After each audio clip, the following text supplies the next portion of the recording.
Hi, it's Christina with the Sisyphean Journal. I had already covered today's death, Blanche Ainsley, a 25-year-old who died after undergoing a criminal abortion attributed to a midwife named Alma Dittman. But I want to kind of make the point about using the law to limit abortions. So I'm going to cover this case a little bit in a little more depth because I did a little bit more research about exactly who Blanche was and what subsequently happened with the abortionist Alma Dittman. Now, according to genealogy information, Blanche was the second of 9 children born to Burton and Adela Prentice. Adela died in 1908 when Blanche was 21, leaving her to help care for her siblings, the youngest of whom was only 8 years old. Now, Blanche married Alma Ainsley in 1909.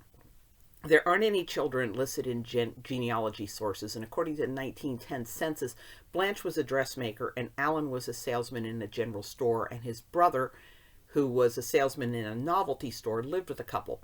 And Blanche's obituary described her as highly respected for her many virtues and excellent traits of character. Not the type of woman you'd imagine climbing on the abortion table. Now, I've been unable to find any information about why Blanche decided to abort her baby or how she selected Alma Dittman as her abortionist. Dittman was listed as a midwife in the Denver City Directory, but I haven't found any evidence that she advertised in the Denver newspaper either as a midwife or as a purveyor of solutions for ladies' problems. Now, the case against Alma Dittman was later dropped for reasons that I've been unable to determine. But it later became abundantly clear that this woman was a practicing abortionist. She went on to be implicated in the abortion deaths of Maybelle Cannon in 1917, Carrie McDonald in 1922, Mabel Duncan in 1923, and Rose Savorin in 1927. When she was arrested for Rose's death, the district attorney's office said that Dittman had perpetrated more than 1,000 abortions in a 10-year period. And this was the 5th arrest for abortion.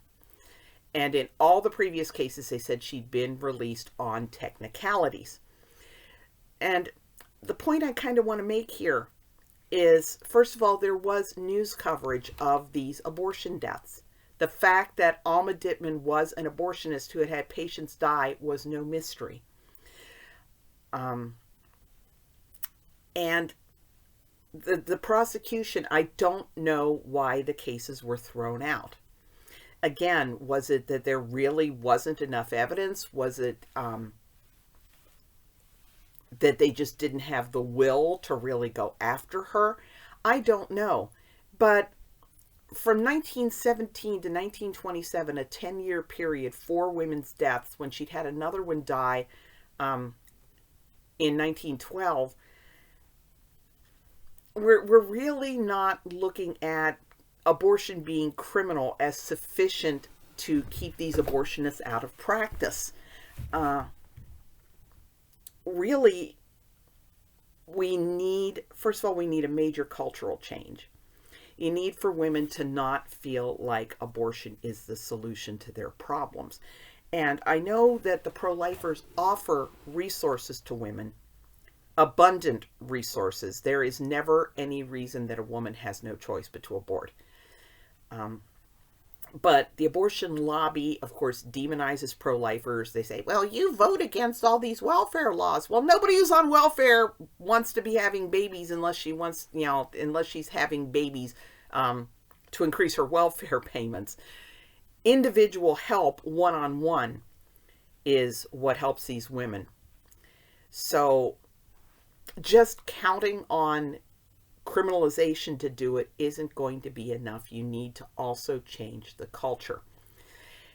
And as for what happened to Alma Dittman, on December 15th of 1927, the day the defense was to start presenting its case, Dittman committed suicide in her home by turning on all the gas jets on her stove. Her body was discovered by a friend who had come by to drive her to the trial. Dittman had left a note on the table proclaiming her innocence, but expressing fear that the jury would find her guilty. She left $500 of her $20,000 estate to her dogs, and the remaining money went to her son and 2 grandsons. So why